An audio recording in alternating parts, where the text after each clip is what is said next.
नमस्कार दोस्तों, स्वागत है आपका हमारे इस चैनल में। दोस्तों, आज के क्लास में हम लोग जानेंगे सामान्य अध्ययन प्रश्न पत्र 1 के सीरीज को। ये है जो आपका टेस्ट सीरीज है जो एडुटेरिया के द्वारा जारी किया गया है।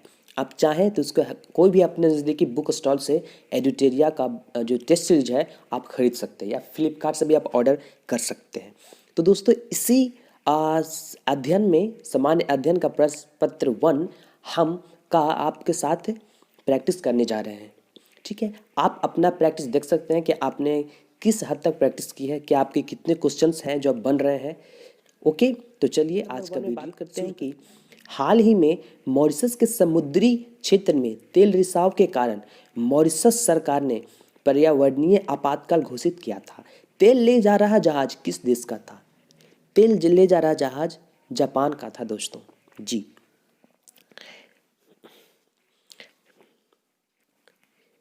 नंबर 2 पे चलते हैं। वर्तमान में भारत में कितने राज्य और केंद्र शासित प्रदेश हैं? दोस्तों, जैसे कि हम लोग पहले से जानते हैं कि हमारे देश में 29 राज्य थे और 7 केंद्र शासित प्रदेश, पर जम्मू कश्मीर को यहाँ पर बदल करके यहाँ का केंद्र शासित प्रदेश बनाया गया।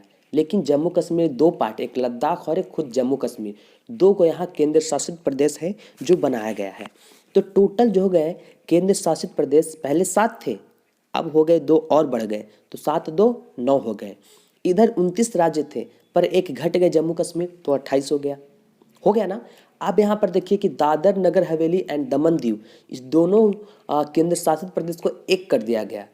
तो जहाँ 9 हो रहा था केंद्र शासित प्रदेश, एक घट गया तो हो गया 8। मतलब कि हमारे प्रेजेंट में, वर्तमान में 28 राज्य और 8 केंद्र शासित प्रदेश हैं, जो कि A B C D option में नहीं है। तो इस कारण यहाँ पर ऑप्शन ई आंसर कहलाएगा। अब बढ़ते हैं क्वेश्चन नंबर 3 की तरफ। कह रहा है कि सियासत में सदस्यता, जी हाँ दोस्तों, यहाँ सदा क्या है, सदा सयाता नहीं है, यहाँ सदस्यता, जो कि तलव्य से नहीं आधा दंत सा यहाँ पर लिखाता है। सियासत में सदस्यता पुस्तक निम्न में से किनके द्वारा लिखी गई है? दोस्तों, ये लिखा गया है विजय कुमार चौधरी जी के द्वारा। इनके बारे में और मैं बताऊं आपको, तो ये पुस्तक विजय कुमार चौधरी द्वारा लिखी गई है। यह पुस्तक लेखक के विचारों, विभिन्न महत्वपूर्ण मुद्दों पर 3 दर्जन, जी हाँ 3 दर्जन लेखों और उनकी जीवन यात्रा का संकलन है। यह पुस्तक बिहार विधानसभा सचिवालय द्वारा प्रकाशित की गई थी। ओके, अब चलते हैं क्वेश्चन नंबर 4 की तरफ। सैयद अकबरुद्दीन के बाद संयुक्त राष्ट्र में भारत के स्थायी प्रतिनिधि के पद पर किनका चयन हुआ है? इनके ऑप्शंस हो जाएंगे आपको टी.एस. त्रिमूर्ति। ओके दोस्तों, मैं बात करूं तो Syed Akbaruddin is a retired Indian diplomat from 1985 batch. Okay, और तो सैयद अकबरुद्दीन जी निकल गए और उनके जगह पे टी.एस. मूर्ति जी का चयन हुआ। दोस्तों, मैं आपको बता दूं कि टी.एस. मूर्ति हैं जो यूएन के जो मेन हेडक्वार्टर है ना, उनके ये प्रतिनिधि बने हैं। और जिनेवा के जो जिनेवा में जो है यूएन, सो उनके जो है इंद्रमणि पांडे हैं वहाँ के, वो रिप्रेजेंटेटिव बने हैं, प्रतिनिधि बने हैं। ठीक है, क्लियर है। अब आगे आते हैं नंबर 5 पे। हाल ही में विज्ञान के क्षेत्र का 2020 का विश्व प्रसिद्ध IEEE Simon Remo, not Roma, यहाँ पर रोमा गलत लिखा हुआ, यहाँ पर होगा रैमो। ठीक है, रैमो मेडल पुरस्कार भारत के किन वैज्ञानिकों को प्रदान किया गया है? यहाँ पर ऑप्शंस आपके होंगे, क्या आंसर होंगे? डॉक्टर के शिवन एवं डॉक्टर BN सूर्य। जी हाँ दोस्तों, यहाँ पर ऑप्शन आपके डी हो जाएंगे। तो बात करते हैं क्वेश्चन नंबर 6। प्रधानमंत्री ने सितंबर 2020 में किस राज्य के सभी गांवों को ऑप्टिकल फाइबर इंटरनेट सेवा के माध्यम से जोड़ने के लिए घर तक फाइबर परियोजना की शुरुआत की है? तो इसके लिए आंसर आपका हो जाएगा डी, बिहार। जी हाँ दोस्तों, बिहार में इसको है जो लॉन्च किया गया है। आगे बढ़ते हैं क्वेश्चन नंबर 7 की तरफ। वर्ष 2021 में संयुक्त राष्ट्र जलवायु परिवर्तन सम्मेलन COP26 किस शहर में आयोजित किया जाएगा? दोस्तों, इसका आंसर है आपका ग्लासगो। ठीक है, ग्लासगो ऑप्शन सी होगा यहाँ पर आपके। और मैं आपको COP का मतलब बता दूं, कॉन्फ्रेंस ऑफ पार्टीज होता है। चलिए अब चलते हैं क्वेश्चन नंबर 8 की तरफ।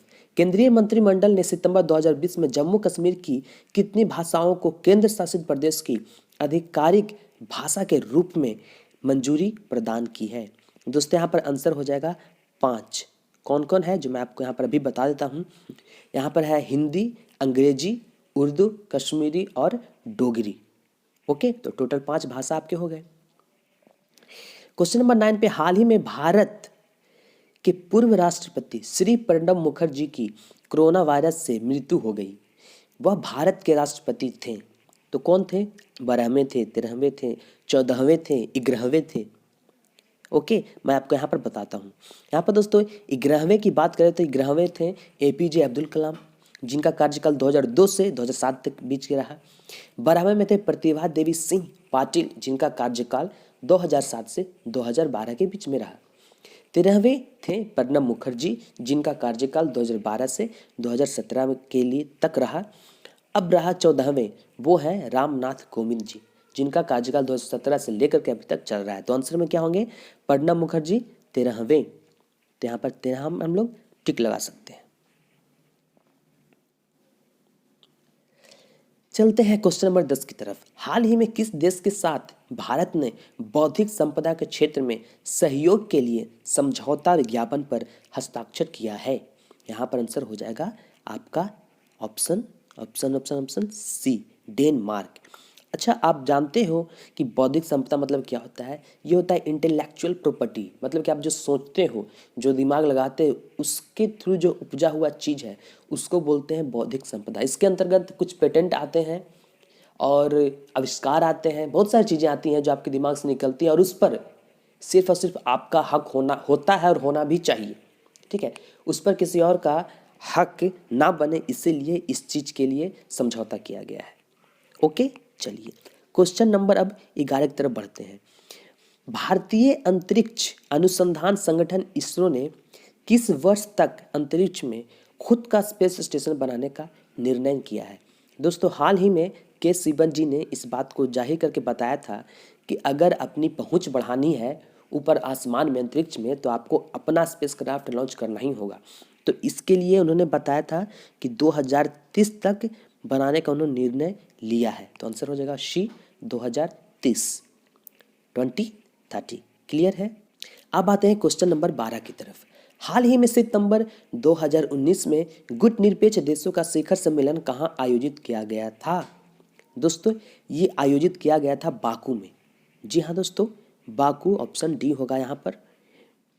अब चलते हैं नई शिक्षा नीति पर। हाल ही में सरकार को रिपोर्ट सौंपी गई है। इस कमेटी के अध्यक्ष कौन हैं? दोस्तों इस कमेटी के अध्यक्ष आपको मैं बता दूं कि कस्तूरी रंगन है। अब बात करते हैं क्वेश्चन नंबर 14। सूक्ष्म लघु एवं मध्यम उपक्रमों में आर्थिक एवं वित्तीय स्थिरता हेतु दीर्घकालीन उपाय सुझाने के लिए किसकी अध्यक्षता में एक समिति का गठन किया गया? बताइए, राजीव गाबा समिति, यूके सिन्हा समिति, अमिताभ कांत समिति या दलवाई समिति, या फिर इनमें से कोई नहीं या एक से अधिक? तो यहाँ पर ऑप्शन जो हो जाएंगे आपके बी हो जाएंगे, बी, यूके सिन्हा समिति। Question number 15। 32वें ग्रीष्मकालीन ओलंपिक खेल 2021 में जापान के टोक्यो में आयोजित किया जाएगा। इस ओलंपिक खेल का शुभंकर क्या है? तो शुभंकर दोस्तों इसका है मिराई तोबा। ठीक है, शुभंकर मतलब समझते हैं, मतलब कि ऐसा सिंबल जो शुभ हो, ठीक है, उनके लिए, तो वही होता है शुभंकर। बात करते हैं नंबर 16। वर्तमान में नाटो के कुल कितने सदस्य देश हैं? तो दोस्तों इसके कुल 30 सदस्य हैं। ठीक है, 30 सदस्य हैं। और मैं इसका मतलब बता दूं आपको कि नाटो मतलब होता है नॉर्थ अटलांटिक ट्रीटी ऑर्गेनाइजेशन।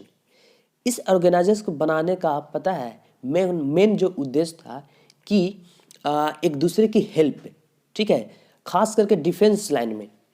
जैसे मतलब कि 2001 में वहाँ अमेरिका पे आतंकवादी हमला हुआ था, तो नाटो के जितने भी देश थे, ठीक है, उस सब में उनके साथ खड़े रहे। मतलब कि नाटो के सदस्य में किसी एक पर भी हमला होता है, इसका मतलब सारे पे हमला हुआ है और सबको मिलकर के मदद करनी होती है। चलते हैं क्वेश्चन नंबर 17 की तरफ। निम्न में से बिहार के किस वस्तु को जीआई टैग प्रदान नहीं किया गया है? तो जीआई टैग मतलब जानते हैं, जीआई टैग मतलब होता है ज्योग्राफिकल इंडिकेशन।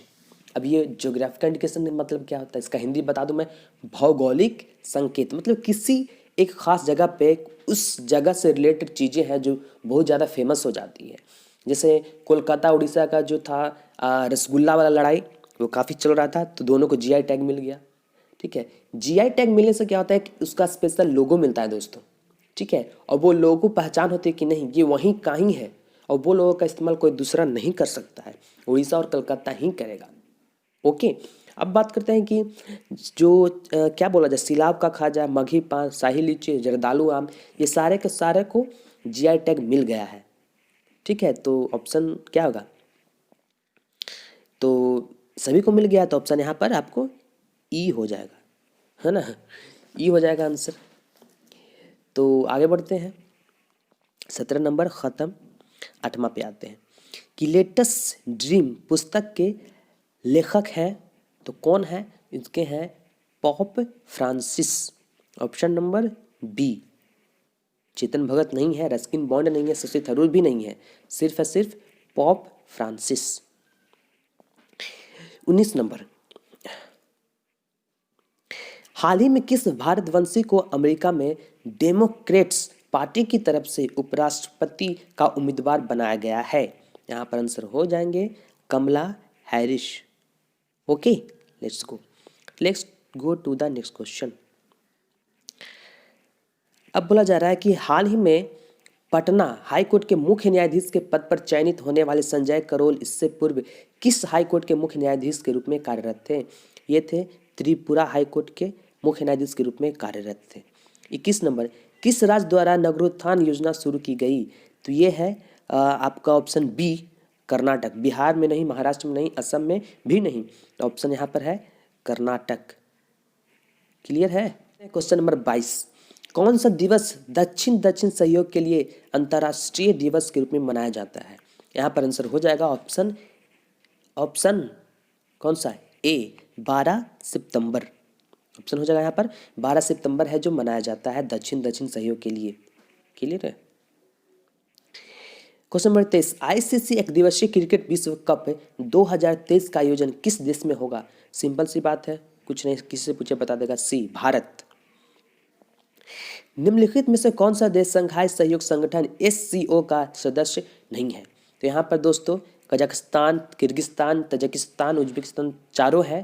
ठीक है, इसलिए इसमें ऑप्शन जो हो जाएगा ई हो जाएगा, 24 का ई होगा ऑप्शन, इनमें से एक से अधिक, है ना। 25 नंबर, हाल ही में अरब क्षेत्र के किन दो देशों के बीच ऐतिहासिक शांति समझौते पर हस्ताक्षर किया गया? इसमें ऑप्शन आपके हो जाएंगे इजराइल एवं संयुक्त अरब अमीरात, इजराइल एवं यूएई। ऑप्शन नंबर यहाँ पर बी हो जाएगा। 26 नंबर, आईएमएफ की रिपोर्ट के अनुसार निम्न में से कौन सा देश 2020 में दुनिया का सबसे तेजी से वृद्धि करने वाला देश बन जाएगा? यहाँ पर है गयाना। ठीक है, जैसा कि आप जानते हैं कि कोई किसको गुआना भी बोलते हैं, तो ठीक है। 27 नंबर, सूचना प्रौद्योगिकी क्षेत्र की किस कंपनी ने 75,000 करोड़ रुपए के इंडिया डिजिटाइजेशन फंड की घोषणा की है? यहाँ पर आंसर होगा चुपचाप ए, गूगल।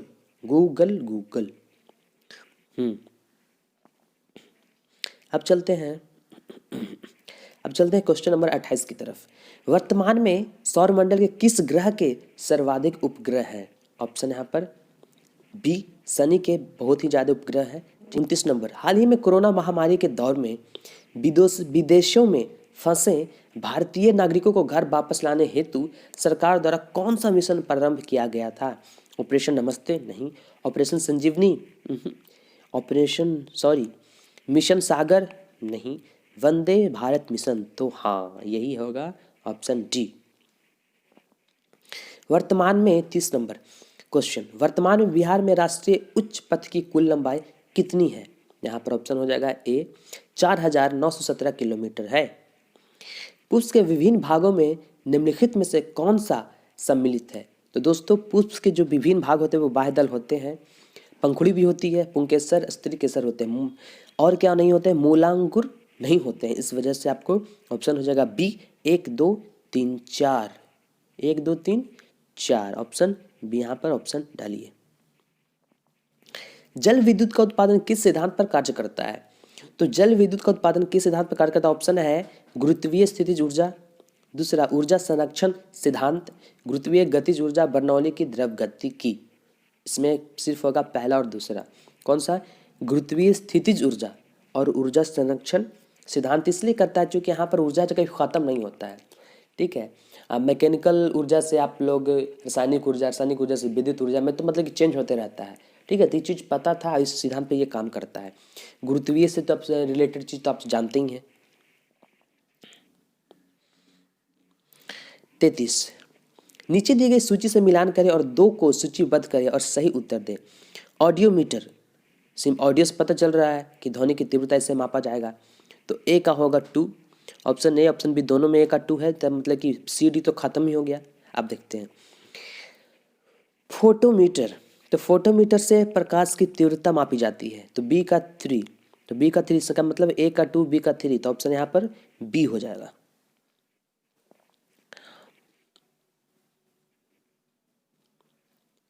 अब चलते हैं 34 क्वेश्चन नंबर। अब बात करते हैं क्वेश्चन नंबर 34 के पास। गिरने के दौरान बारिश की बूंदें कैसे गिरती है? एक समान गति से, एक समान वेग से, एक समान चाल से, या फिर एक समान त्वरण के साथ? तो ऑप्शन होगा एक समान त्वरण के साथ, सिर्फ वही एक ऑप्शन होगा। संवेग की क्या इकाई है? संवेग की इकाई बताइए दोस्तों। संवेग की जो इकाई होती है, आपको यहाँ पर आपको बता दूं कि संवेग इक्वल टू मास इंटू वेग होता है, द्रव्यमान इंटू वेग, तो इसका हो जाएगा किलोग्राम बटा में सेकंड। ठीक है, चलिए, तो किलोग्राम मीटर प्रति सेकंड ऑप्शन सी हो जाएगा। द्रव के ऊपरी तल पर द्रव का दाब कितना होता है? बिल्कुल 0। तो यहाँ पर क्या 1 मिली बार, अनंत 1 बार, 1 और 36 का ई हो जाएगा। 37, किसी भी यौगिकों का ऑक्सीकरण संख्या क्या होता है? 0। अब आते हैं इलेक्ट्रोलाइटिक सेल क्या बदलता है? इलेक्ट्रोलाइटिक सेल विद्युत ऊर्जा को रासायनिक ऊर्जा में बदलता है।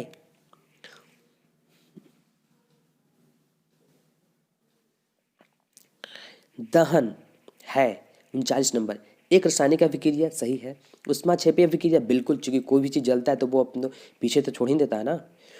तीसरा ऑक्सीकरण, बिना ऑक्सीजन के तो कोई जलता नहीं है, तो ऑक्सीकरण तो होगा ही। अवकरण ये नहीं होगा, तो कौन होगा? 1 2 3 होगा, तो 1 2 3 किस ऑप्शन में है? सी में, तो आंसर सी हो जाएगा। ठीक है ना। तो दोस्तों चलते हैं क्वेश्चन नंबर 40 की तरफ। इनमें से किसको लघु आवर्त कहते हैं? इसमें पहली आवर्त, दूसरी आवर्त और तीसरी आवर्त तीनों को मिलाकर के लघु आवर्त कहते हैं। क्योंकि पहले में 2 तत्व होते हैं, दूसरे और तीसरी आवर्त मतलब ग्रुप में 8 तत्व होते हैं, तो इसको लघु आवर्त कहते हैं। ऑप्शन यहाँ पर हो जाएगा ई। एक से ज़्यादा हो गया ना। निम्नलिखित में से कौन सा कैल्शियम का अयस्क है? बताइए। तो दोस्तों फ्लूअरस्पार, बी जिप्सम, सी फॉस्फोराइट, डी एप्सम सॉल्ट, या ई इनमें से कोई नहीं या एक से अधिक? तो यहाँ पर तो ई होगा ना, क्योंकि फ्लूअरस्पार, जिप्सम और क्या बोलते हैं फॉस्फोराइट, ये सब कैल्शियम का अयस्क है, तो एक से अधिक हो गया, तो ऑप्शन यहाँ पर ई जाएगा। सर्प विषरोधी सुई किसका एक यौगिक तत्व है? स्वर्ण यौगिक, आयोडीन यौगिक, चांदी यौगिक, क्लोरीन यौगिक? चुपचाप स्वर्ण यौगिक होता है। ठीक है। 43, ऑक्सीजन के कितने समस्थानिक हैं? तो दोस्तों ऑक्सीजन के टोटल 3 समस्थानिक हैं। 44, श्वसन के दौरान किसका विघटन नहीं होता है? पहला वसा, दूसरा कार्बोहाइड्रेट, तीसरा प्रोटीन, चौथा विटामिन। तो दोस्तों श्वसन के दौरान किसका विघटन नहीं होता है? तो विटामिन का विघटन नहीं होता है। तो ऑप्शन क्या हो जाएगा? केवल कौन सा? 44। यहाँ पर ऑप्शन कितने हैं? केवल 4। हाँ ठीक है, तो केवल सी, ऑप्शन सी ठीक तो है। केवल 4 विटामिन का यहाँ पर होता है जो अपघटन नहीं होता है, तो ऑप्शन सी हो जाएगा। 45 नंबर, केंद्रिका में क्या पाया जाता है? केंद्रिका में प्रोटीन, हाँ। आरएनए, हाँ। डीएनए, हाँ। कार्बोहाइड्रेट, नहीं। तो ऑप्शन 45 का हो जाएगा 2। कौन सा होगा भाई? प्रोटीन पाया जाता है, कार्बोहाइड्रेट नहीं पाया जाता, आरएनए डीएनए पाया जाता है। तो 1 3 4 ऑप्शन सी ना होगा, बी कहाँ से होगा? ऑप्शन सी, सी सी सी। चलिए, इनमें से कौन सुमेलित नहीं है? विटामिन B1 इसका थायमिन, विटामिन B3 को निकोटीन एसिड, विटामिन B5 कहते हैं पेंटोथेनिक एसिड, विटामिन H को बायोटीन। तो सब तो सही है, तो क्या होगा इसमें से? एक से अधिक ऑप्शन हो जाएगा। ऑप्शन ई आंसर यहाँ पर फटाफट हो जाएगा। 47, अमाशय में कौन नहीं पचता? कार्बोहाइड्रेट, वसा, प्रोटीन, विटामिन। यहाँ पर ऑप्शंस हैं जो आपके ई हो जाएंगे।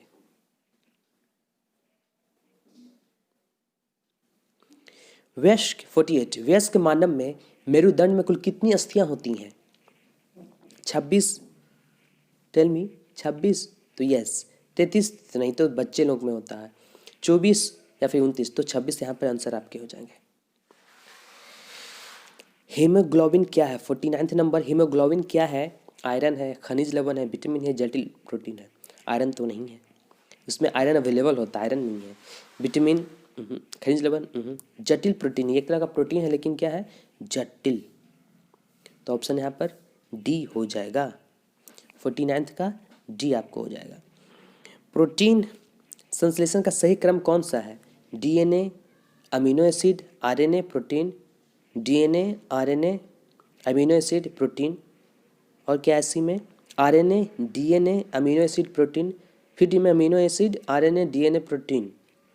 तो यहाँ पर डीएनए, आरएनए, डीएनए से आरएनए बनता है, उसके बाद फिर अमीनो एसिड, फिर प्रोटीन। तो ऑप्शन यहाँ पर बी हो जाएगा। क्लियर है?